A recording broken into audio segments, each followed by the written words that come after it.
Hello, I'm Sri from CBTU. Welcome to the Ethical Hacker Training course based on CH Certification Program by EC Council. Module Mobile Hacking Section Introduction. Mobile devices, smartphones are more than just phones now. They are personal business assistant with sensitive information stored on it. Smartphones are used for communication, chatting, messaging, planning and organizing users' work, use camera and store photos and videos, online shopping, banking, gaming, surfing, etc. For organizations, these technologies are a source of new risk. Smartphones collect and store sensitive information that need to be protected to protect the privacy of the user and the intellectual property of the company. The attacks exploit weakness and vulnerabilities in smartphones through SMS, MMS, Wi-Fi, Bluetooth, browsers, and operating system. Attacks are categorized based on communication, that is SMS, MMS, Wi-Fi, Bluetooth, GSM networks. SMS and MMS can be used to organize DDoS attacks. Malicious apps install softwares to send personal data to the app owner or to all the contacts in the address book. Attacks based on the communication networks like GSM. The attacker may try to break the encryption of the mobile network. Mobile phones using 3G or 4G have much stronger encryption than 2G GSM. Access point spoofing. An attacker can try to eavesdrop on Wi-Fi communications to derive sensitive information like username and password. Do not use WEP keys as it is weak. Use always WPA security protocol. WPA is based on TKIP, which uses pre-shared key. WPA2 is an improvement over WPA and safe enough to withstand brute force attacks. The attacker can intercept the data if the data transmitted is not encrypted. There are increasing attacks over the Bluetooth also. Kabir is a worm that spreads via Bluetooth connection. The worm searches for nearby phones with a Bluetooth in discoverable mode and sends itself to the target device. Attacks based on hardware vulnerabilities. Geoshacking is a physical or hardware vulnerability specific to mobile platforms. Using the dual purpose USB charge port, many devices have been susceptible to exporting data or malware installed onto a mobile device utilizing the malicious charging kiosk set up in public places or hidden in normal charge adapters. Jailbreaking is when mobile device users initiate the hack into the devices to unlock it and exploit weaknesses in the operating system and to customize by installing applications, change system settings that are not allowed on the device. This exposes the device to a variety of malicious attacks.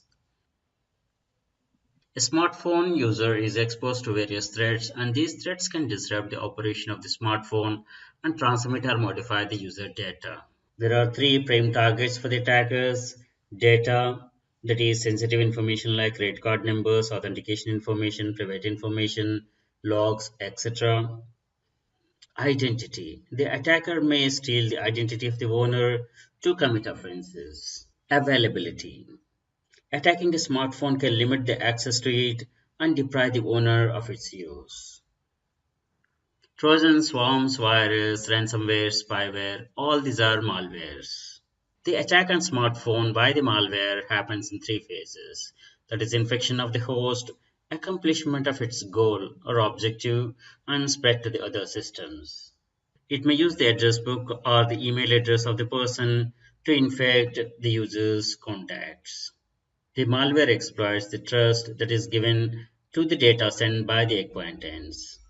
Mobile ransomware is a type of malware that locks users out of their mobile devices until they pay a ransom amount.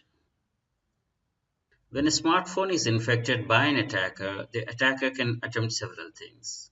Victim's phone becomes a zombie to send spam SMS and emails, call other numbers, record conversations, steal user's identity to impersonate the owner, discharge the battery to make it dead, prevent operation, or corrupt OS, copy victim's personal data or professional data.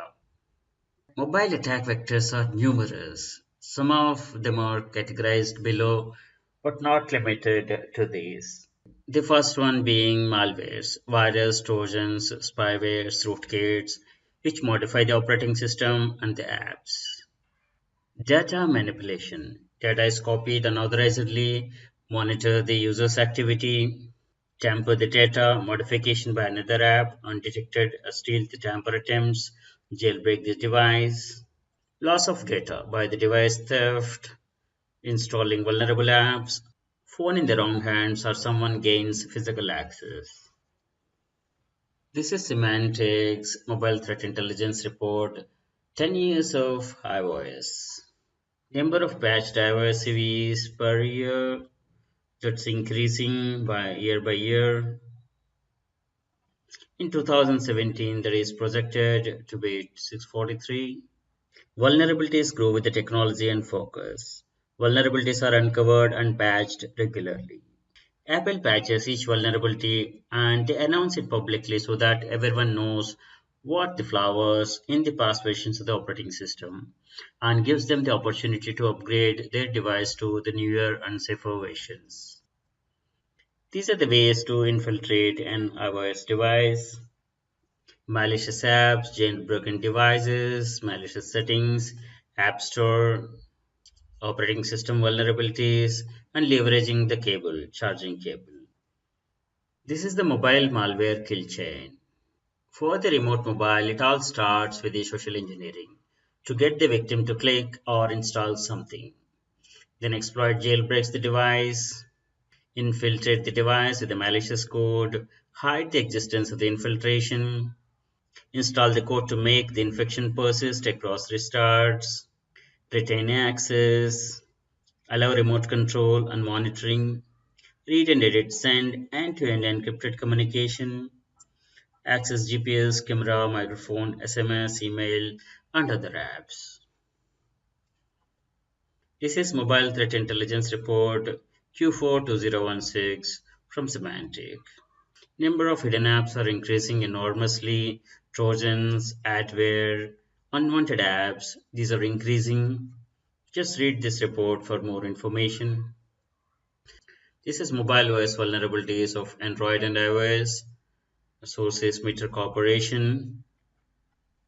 This is a Skycure mobile threat risk score. As per this, over half of the devices are risky. And Skycure recommends 3 ways to keep your mobile device safe. Don't click, install, or connect to anything that is not safe. Always update to the latest security patches as soon as it is available for your device. Protect your device with a free mobile security app like Skycure. F-Secure cybersecurity report is available at this link. This is report from McAfee. Mobile malware developers are increasingly targeting IoT devices. There are more than 2 billion smartphones around the globe, making them a rich target for the malware authors and other cyber attackers. McAfee estimates that there are already more than 50 billion IoT devices in operation and the number is growing rapidly. Most of the devices, the manufacturers have prioritized their operations for convenience and time to market, often leaving the devices more vulnerable to compromise than mobile phones. Thanks for watching.